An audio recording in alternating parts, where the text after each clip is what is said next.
Ten monitor jest naprawdę wyjątkowy, ponieważ mamy tutaj panel QD OLED i na dzień, kiedy to nagrywam, kosztuje, uwaga, 1549 zł, co powoduje, że przynajmniej na teraz jest to najtańszy monitor OLEDowy, jaki kiedykolwiek testowałem. Aktualną cenę jak zawsze macie w linku w opisie, ponieważ pamiętajcie, że ceny monitorów nieźle sobie skaczą. Na papierze wygląda to bardzo, ale to bardzo obiecująco, bo jest to pierwszy monitor QD OLED 27-calowy 1440p, ale na odświeżaniu, uwaga, 180 Hz. I to właśnie to teoretycznie niższe odświeżanie ma pozwolić temu sprzętowi być sprzedawanym w niższej cenie. Jednak jak zawsze pojawia się pytanie, gdzie tutaj tak naprawdę zaoszczędzono i czy coś jeszcze się zmieniło oprócz tego odświeżania właśnie? Mam nadzieję, że na to odpowiem w dzisiejszym odcinku. Ale jest jeszcze jeden ważny temat, mianowicie w kwietniu będzie materiał typu Zapytaj Stilgara, tak więc jeśli macie do mnie jakiekolwiek pytania, piszcie śmiało w komentarzach tutaj pod tym materiałem i zrobimy sobie takie porządne Q&A. A my przejdźmy do odcinka. Zanim popatrzymy dokładnie na panel i całą resztę, to musimy zrobić jedną bardzo ważną rzecz i proszę wysłuchajcie mnie. Chodzi tutaj o aktualizację oprogramowania, ponieważ fabrycznie, kiedy ja wyjąłem ten monitor z pudełka, to on nie był w stanie działać w 10 bitach na swojej natywnej rozdzielczości i natywnym odświeżaniu. Był zablokowany do 8 bitów. Okazało się, że na stronie Samsunga jest nowe oprogramowanie do pobrania, wystarczy je wrzucić na pendrive'a, którego następnie podłączamy do portu USB naszego monitora i z poziomu menu klikamy aktualizację oprogramowania.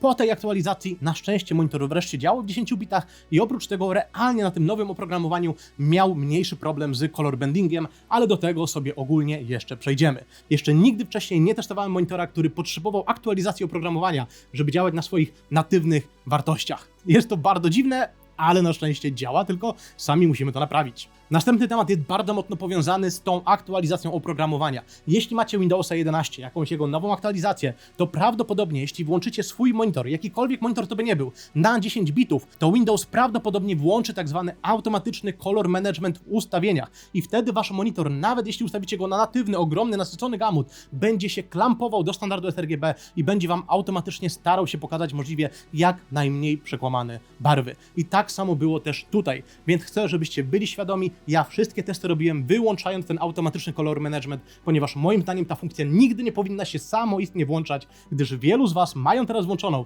i nawet nie jesteście świadomi tego, że patrzycie na bardziej poprawne barwy, ale być może jesteście fanami bardziej nasyconych, przesyconych i przekłamanych kolorów, których właśnie teraz nie dostajecie, bo Windows tak zdecydował. Tak więc zwróćcie na to uwagę, a my przejdźmy wreszcie do testowania tego sprzętu. Zaczynamy od tyłu, ponieważ tam zauważymy, że mamy do dyspozycji podstawowy zestaw portów, ale na szczęście po aktualizacji firmware'u ten monitor działa w swoich natywnych możliwościach. Zaś jeśli chodzi o podstawę, to dostajemy sprzęt bardzo podstawowy, który pozwala nam tylko i wyłącznie na pochylenie tego sprzętu, nic więcej. Na szczęście mamy montaż VESA, jeśli chcemy zamontować jakieś zewnętrzne ramię. Więc ogólnie na zewnątrz widzimy jednak jakieś cięcia kosztów, żeby sprzedać ten sprzęt jak najtaniej. Ale nie oszukujmy się, najważniejszy jest panel, więc od razu do niego przejdźmy. Jako że jest to panel QD, to od razu popatrzmy na rozkład spektralny światła, który pokazuje nam bardzo czyste i bardzo wąskie piki dla koloru niebieskiego, zielonego i czerwonego. A to będzie oznaczać, że monitor ten będzie w stanie pokazać nam naprawdę bardzo mocno nasycone, albo jeśli chcemy, bardzo mocno przesycone i przekłamane kolory. I to przepięknie pokazują nam testy pokrycia tego sprzętu, ponieważ naturalną cechą paneli QD OLEDowych jest właśnie to, że ten monitor natywnie pokrywa ogromną część kolorów. Znacznie wychodzi ponad standard sRGB, który to jest wykorzystywany do treści SDR-owych i ten monitor nawet znacznie wychodzi ponad standard DCI-P3, który to jest standardem znacznie większym. Tak więc fabrycznie ten monitor, przyjmując, że ustawicie go w 10 bitach, ale wyłączycie tak zwany ten automatyczny color management, o którym mówiłem przed chwilą, to fabrycznie ten monitor będzie wam pokazywał niezwykle nasycone i przesycone kolory. Zwłaszcza odcienie zielonego czy czerwonego są bardzo mocno kopnięte na zewnątrz, a co za tym idzie, te kolory są ekstremalnie żywe. Według mnie aż zbyt bardzo i to jest, tak jak mówię, całkowicie normalna cecha tego rodzaju monitorów. Jeśli jesteście osobami, którym tego rodzaju ogromne przesycenie się podoba, to bardzo fajnie korzystajcie sobie z monitora w ten akurat sposób. Ale moim zdaniem, zwłaszcza panele QD OLED, które aktualnie mają najszersze pokrycie, jakie istnieje na rynku monitorów, ja bardzo, ale to bardzo polecam akurat tego monitora korzystać zgodnie ze sztuką. Czyli w trybie SDR korzystajmy ze specjalnego trybu sRGB, do którego przejdę za chwilę. A dopiero w trybie HDR pozwólmy temu monitorowi działać w pełni pełnym, szerokim gamucie. Dlaczego? Ponieważ jeśli w SDR-ze będziecie wykorzystywać ten bardzo przesycony tryb standardowy, fabryczny, to kiedy przełączycie się w tryb HDR, on może wam się wydawać wręcz wyblakły, ponieważ w HDR-ze monitor będzie wam pokazywał możliwie jak najbardziej poprawne barwy. A co za tym idzie, ten tryb HDR może wtedy dla was wyglądać naprawdę dziwnie, pomimo tego, że realnie pod pewnymi względami jest on znacznie lepszy niż SDR, bo w SDR-ze ten monitor jest trochę ograniczony.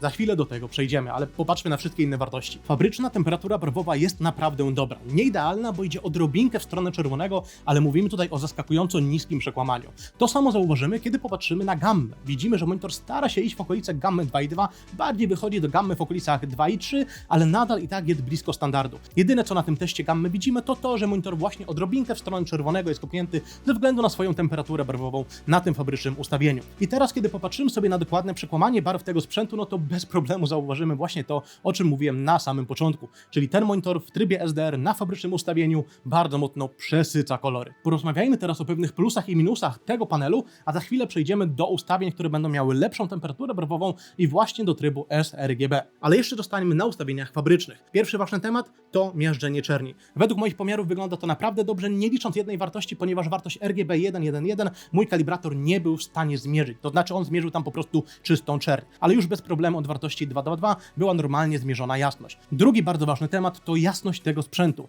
Na fabrycznych ustawieniach ten monitor uzyskuje około 205 nitów maksymalnej jasności na pełnym oknie. W SDR-ze, co bardzo ważne, do HDR-u za chwilę przejdziemy, bo tam jasność będzie odblokowana, a minimalnie monitor schodzi do okolic 50 nitów. I ten zakres jasności jest jak najbardziej dobry. Ale ta maksymalna jasność w trybie SDR jest słabsza od innych paneli QD OLEDowych, teoretycznie troszkę droższych. Aktualnie rynek OLEDowy wygląda tak, że panele 240 czy 280 Hz QD OLED uzyskują około 250-260 nitów w SDR-ze. Zaś najnowsze panele, chociażby Tandem OLED, są w stanie uzyskać już nawet okolice 300 nitów. Jak spojrzycie na jasność tego monitora w SDR-ze dla różnych wielkości okien, to jesteście w stanie zauważyć, że ten monitor jest zablokowany na okolice 200 nitów. Co to znaczy? To, że jest to wartość o około 60 nitów niższa niż na innych droższych panelach QD OLED, to już powiedziałem. Ale musicie wiedzieć, że 200 nitów to jest jasność, która dla niektórych z Was może być po prostu zbyt ciemna. Jeśli macie jakieś bardzo jasne pomieszczenie, otwarte okno albo drzwi balkonowe i lubicie mieć jasno w pomieszczeniu, to taka jasność może być dla Was niewystarczająca. W moim akurat przypadku z zasłonami to była wartość wystarczająca, bo tak się składa, że moje monitory są ustawione właśnie na poziom 200 nitów. Ale w przypadku testowanego monitora te 200 nitów to jest jego maksimum i to jest coś, o czym trzeba wiedzieć. Oprócz tego musicie wiedzieć też o czerni i o kontraście, bo owszem, kontrast tego sprzętu jest teoretycznie nieskończony. Piksele, jako że to jest OLED, mogą się dosłownie fizycznie wyłączyć i pokazać nam czerń wręcz perfekcyjną. I tak jak najbardziej jest. Wieczorem czy w nocy monitory OLEDowe pokazują 100% swoich możliwości, ale w jasnym pomieszczeniu czy w ciągu dnia zwłaszcza panele QD OLED mają pewne problemy i tutaj nie jest inaczej, ponieważ jesteście w stanie zauważyć w tym właśnie teście, że ta czerń, kiedy pada na nie jakieś zewnętrzne światło, staje się leciutko rozjaśniona, taka troszeczkę bardziej magentowa i to jest niestety naturalna cecha paneli QD OLEDowych. Owszem, w najnowszej generacji to jest temat, który jest troszkę poprawiony, ale tutaj jest to coś, o czym warto pamiętać, ponieważ połączenie troszeczkę niższej jasności w SDR-ze z tym, że ta czerń nam się troszeczkę może rozjaśnić w jasnym pomieszczeniu, powoduje, że to jest monitor, który najgorzej będzie wyglądał w ciągu dnia czy w jasnym pomieszczeniu, a najlepiej wieczorem czy w nocy. Zostańmy jeszcze przy tym teście, ponieważ tam widzicie też drugą rzecz, mianowicie taką, że chociaż jest to panel QD OLED, to nie ma on charakterystycznej dla tych paneli powłoki takiej bardziej błyszczącej, a ten akurat monitor ma powłokę taką bardziej matową, co jest rzeczą troszkę bardziej charakterystyczną dla produktów Samsunga właśnie. Oni często te QD OLEDy sprzedają również właśnie w takiej bardziej matowej wersji. To, która powłoka jest lepsza, to jest rzecz na całkowicie osobny odcinek, jest to niezwykle subiektywne, więc po prostu wiedzcie to, że tutaj mamy akurat powłokę bardziej matową. I teraz przejdźmy do subpikseli, ponieważ to jest bardzo ważny temat z dwóch względów. Po pierwsze, kiedy popatrzymy sobie na zdjęcie subpikseli na tym akurat monitorze, to jesteście w stanie tam zauważyć, że te subpiksele wyglądają identycznie jak na innych monitorach QD OLED o odświeżaniu 240 Hz, które to sam miałem okazję testować. A co za tym idzie, prawdopodobnie mamy tutaj do czynienia z panelem tej samej generacji, co tamte sprzęty. Jednak jak już wspomniałem, mamy tutaj oczywiście niższą jasność w SDR-ze i mamy też niższe odświeżanie. A jak za chwilę zobaczycie, nie będziemy mieli jeszcze jednej pewnej funkcji w HDR-ze, ponieważ ten monitor nie posiada trybu HDR Peak 1000, więc może się wydawać, że to jest teoretycznie ten sam panel, tylko jakoś ograniczony. I o tym sobie jeszcze porozmawiajmy. Ale popatrzmy też na drugą rzecz, o której trzeba wiedzieć, zwłaszcza jeśli jesteśmy zainteresowani monitorami OLED-owymi, to, że te monitory mają nietypowy rozkład zapikseli i z tego względu w sposób też nietypowy pokazują one czcionki. Panele QD OLED-owe zwłaszcza mają problem z tak zwanym color fringingiem. Ta czcionka jest troszeczkę bardziej rozmazana niż standardowy rozkład RGB na zwykłych monitorach ciekłokrystalicznych, a oprócz tego na ich krawędziach możemy czasami zaobserwować tak zwany color fringing, czyli takie nietypowe wręcz zakolorowanie. Na szczęście przejdźmy teraz do dwóch bardzo ważnych plusów tego monitora. Po pierwsze, kąty widzenia. Te są po prostu topowe na rynku i pod tym względem monitor wygląda po prostu fenomenalnie. Po drugie, równomierność czerni. Jako że piksele się dosłownie wyłączają, żeby pokazać czerń, no to nie ma tutaj żadnego problemu znanego z paneli LCD. Nie znajdziemy tutaj IPS glow, czy jakiegoś bleedingu, albo VA cloudingu. Ta czerń wygląda tutaj po prostu fenomenalnie.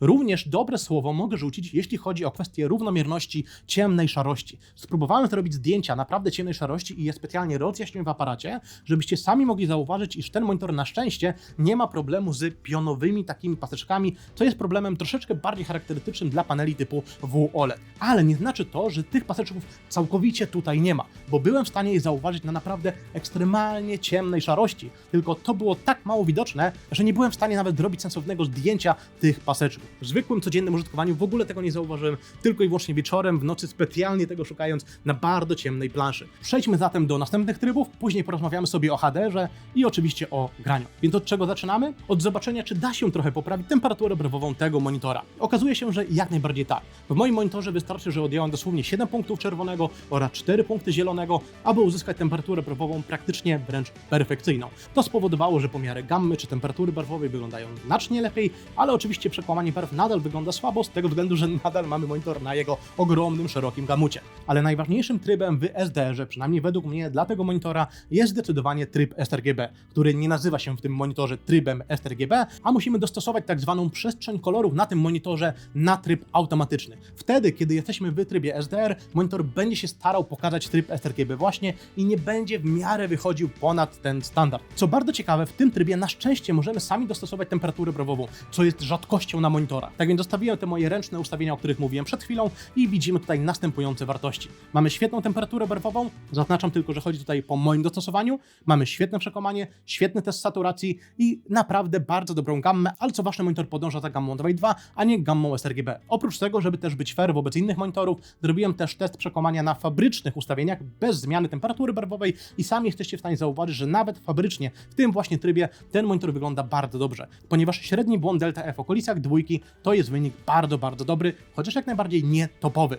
Jedynym leciutkim, minimalnym problemem tego trybu jest to, że zarówno kolor zielony, jak i czerwony troszeczkę bardziej wychodzą ponad ten standard sRGB i pewne barwy są odrobinkę bardziej nasycone niż powinny być, ale raz jeszcze, błędy w okolicach 2 i poniżej to są błędy bardzo, ale to bardzo akceptowalne. Tak więc moim zdaniem, zważając na to, jak sensowny tryb sRGB posiada ten sprzęt, warto z niego korzystać. A kiedy włączymy tryb HDR, to wtedy monitor będzie wykorzystywać jego pełny gamut i pełne nasycenie i będzie Wam pokazywał nasycone kolory, jeśli te nasycone kolory w jakichś treściach po prostu w tym HDR-ze istnieją. Przejdźmy wreszcie do tematu HDR-u, ponieważ ten monitor pod tym względem naprawdę zaskakuje. Zarówno pozytywnie, jak i niestety negatywnie. Od razu zaczynamy od pomiarów jasności i popatrzcie sobie proszę na tę krzywą. Ona nam bardzo ładnie mówi, że kiedy włączymy tryb HDR w tym monitorze, to jesteśmy w stanie uzyskać wyższą jasność na coraz to mniejszym oknie, a jednocześnie ten ABL nie jest tutaj tak agresywny. Co to oznacza? Że ten monitor nadal, jeśli wyświetlicie na nim 100% białą planszę, to on maksymalnie pokaże około 205 nitów, ale wszelkie jakieś mniejsze detale w filmach, treściach czy w jakichś grach są w stanie uzyskać zauważalnie wyższą jasność, nawet dobijając do okolic 400 nitów z groszem. Kiedy popatrzymy sobie na test krzywej IOTF, która to nam mówi, czy monitor teoretycznie pokazuje nam wartości zgodne z wartościami referencyjnymi, czy jednak je trochę rozjaśnia albo ściemnia, to okaże się, że ten monitor fabrycznie jest ustawiony po prostu wspaniale, nie licząc najciemniejszych wartości, bo akurat mój egzemplarz miał widoczny leciutki black crash, czyli takie miażdżenie czerni. Jednak wszystkie inne wartości są niezwykle blisko wartości referencyjnych, ale widzimy tutaj też to samo, co widzimy na ustawieniu fabrycznym, czyli to, że ta temperatura barwowa jest odrobinkę czerwona. Jednak raz jeszcze powtarzam, to są naprawdę niskie przekłamania. Kiedy popatrzymy sobie dokładnie na przekłamanie tego sprzętu w tych fabrycznych ustawieniach w HDR-ze, to okaże się, że to wygląda bardzo, ale to bardzo dobrze. Mówimy tutaj o świetnym podążaniu za krzywą IOTF, mówimy tutaj o zaskakująco dobrym pokazaniu barw w HDR-ze, nie licząc pewnych troszkę bardziej nasyconych wartości, które widać, że ten monitor chce jeszcze troszkę bardziej nasycić, ale i tak teoretycznie jak na najtańszy monitor OLED, to są wartości świetne, po prostu. Dodajmy do tego wszystkiego test addytywności, który nam bardzo ładnie mówi, że dodanie jasności czerwieni, zielonego i niebieskiego jak najbardziej daje nam jasność bieli, a to jest temat bardzo ważny, ponieważ on odnosi się bardzo mocno też do tak zwanego gamut ringu. Jest to test, który mówi nam, czy nasz monitor jest w stanie pokazać bardzo nasycone kolory przy bardzo wysokiej luminancji. I właśnie dzięki temu, że nie mamy tutaj białego subpiksela jak na panelach WOLED, ten monitor zawsze jest w stanie pokazać nam bardzo nasycone, a jednocześnie, jeśli trzeba, bardzo jasne kolory. To właśnie to pokrycie barw jest ogromnym plusem tego sprzętu, ponieważ w HDR-ze, jeśli jakieś nasycone kolory istnieją, ten monitor jest w stanie je pokazać w bardzo dobry sposób. Oprócz tego monitor posiada też tak zwane aktywne mapowanie kolorów i ja je przetestowałem, jednak na moich testach planszowych polecam zostać przy ustawieniu statycznym, które to wydaje się znacznie bardziej poprawne. Na ustawieniu aktywnym jednak widzimy, że ta krzywa IOTF jest teoretycznie troszeczkę bardziej krzywa, a przekłamanie barw jest odrobinkę wyższe. Jednak poza tym są to ustawienia niezwykle do siebie podobne. I tutaj mogę Was zaskoczyć, ale to jest tak naprawdę wszystko, co mogę o HDR-ze w tym monitorze powiedzieć, ponieważ normalne panele OLEDowe posiadają często jeszcze jeden tryb, który jest bardzo często polecany, tak zwany tryb HDR Peak 1000 albo Peak 1300, czy też Peak 1500, który oznacza, że pewne monitory są w stanie dla bardzo małych detali uzyskać jasność dochodzącą do tych 1000, 1300 albo nawet 1500 nitów jasności. Ten monitor, co bardzo ciekawe, nie posiada żadnego trybu, który pozwala mu uzyskać wyższą jasność jeszcze jakichś mniejszych detali. Ten tryb HDR, który dostajecie tutaj fabrycznie, jest wszystkim, co dostajecie na tym akurat egzemplarzu. To jest według mnie bardzo ciekawa informacja, ponieważ kiedy sobie teraz nagle połączymy wszystkie te plusy i minusy tego sprzętu, to dochodzimy do wniosku, że prawdopodobnie, to jest tylko i wyłącznie moje widzimisię, ale wydaje mi się, że to ma sens, że prawdopodobnie ten panel, który jest w tym monitorze, to jest tak naprawdę nadal ten sam panel, który jest dostępny w sprzęcie droższym, ale być może jest to jakiś panel, który na przykład nie przeszedł jakiejś kontroli jakości, który na przykład być może nie jest w stanie uzyskać tak wysokiego odświeżania, albo który być może nie jest w stanie uzyskać tych 1000 nitów maksymalnej jasności. I Samsung po prostu postanowił te panele wziąć i sprzedawać je na niższym odświeżaniu, ale jednocześnie też ograniczając ich maksymalną jasność szczytową, dając użytkownikom sprzęt, który w HDR-ze dobija tylko i wyłącznie do tych 400 nitów, co jest bardzo tożsame z tak zwanym trybem HDR True Black 400, który jest dostępny na innych QD OLEDach, również tych, które ja sam testowałem na teoretycznie tym samym panelu, bo wszystkie inne plusy oraz minusy tego 180 Hz panelu QD OLED są identyczne jak na panelach droższych. I za chwilę porozmawiamy też o graniu oraz o smużeniu i zobaczycie, że tam raz jeszcze będziemy mieć wartości topowe na rynku. No i najważniejsze, mamy dosłownie takie same subpiksele, tak samo wyglądające jak na innych panelach, a to właśnie po subpikselach możemy rozróżnić, jakiej generacji jest dany panel. Tak więc jest to temat niezwykle ciekawy, bo jest to monitor zauważalnie tańszy od innych, ale jednocześnie ma też pewne ograniczenia. Został nam ostatni test HDR-u, który chcę Wam pokazać, ponieważ wreszcie udało mi się doszlifować moje oprogramowanie do robienia tego, co właśnie teraz widzicie, czyli do teoretycznie pomiarów jasności per piksel, nagrywając dany ekran. Robię to specjalnie po to, abyście byli w stanie na nagraniu zauważyć różnicę między trybem HDR a SDR, bo pamiętajcie, że ja HDR-u na materiałach w YouTubie po prostu nie jestem w stanie Wam pokazać. Na tych testach bardzo ładnie widzicie, że w trybie HDR jak najbardziej monitor dobija do zauważalnie wyższej jasności dla pewnych detali, nawet trochę większych detali. Bez żadnego problemu, praktycznie bez przerwy widzimy tutaj jasność powyżej 300, a nawet 350 nitów dla tych jaśniejszych obiektów, które jaśniejsze po prostu mają być. Zaś kiedy popatrzymy sobie na te same testy, ale zrobione w SDR-ze, to zauważycie, że pomiar jasności nigdy nie wykracza ponad te okolice 200 nitów. Tak więc ten tryb HDR tutaj jak najbardziej działa, ale mamy tylko i wyłącznie ten jeden HDR. Nie mamy żadnego trybu szczytowego, który pozwoli nam uzyskać nawet wyższą jasność. Przejdźmy wreszcie do grania. Zaczynamy od testów input laga, który to zmierzony jest bardzo dobry. Jest właśnie taki, jaki spodziewałbym się po monitorze 180 Hz. Następny temat to kwestia dotycząca smużenia. Kiedy popatrzymy sobie na zdjęcia UFO, to zdjęcie tak naprawdę mówi nam wszystko. Za poruszającym się obiektem nie ma jakiejkolwiek smugi, a kiedy dokładnie zmierzymy czas reakcji pikseli, to okaże się, że mamy tutaj do czynienia z topowym czasem reakcji pikseli, który wynosi dosłownie okolice 0,1 do 0,2 milisekundy. Jest to wartość wręcz topowa, raz jeszcze taka sama jak na tych droższych panelach na wyższym odświeżaniu. Następny bardzo ważny temat to synchronizacja. Niestety panele OLEDowe z synchronizacją pokroju G-Synca czy FreeSynca mają problemy. I nie inaczej jest tutaj. Kiedy włączyłem G-Synca, to byłem w stanie zauważyć mniejsze migotanie widoczne w bardzo ciemnych częściach na ekranie. Na kamerze jesteście w stanie to zauważyć znacznie łatwiej niż ja w realnym, zwykłym użytkowaniu. Został nam jeszcze jeden bardzo ważny temat, ponieważ niektórzy z Was chcieliby podłączyć taki monitor do konsoli pokroju PS5.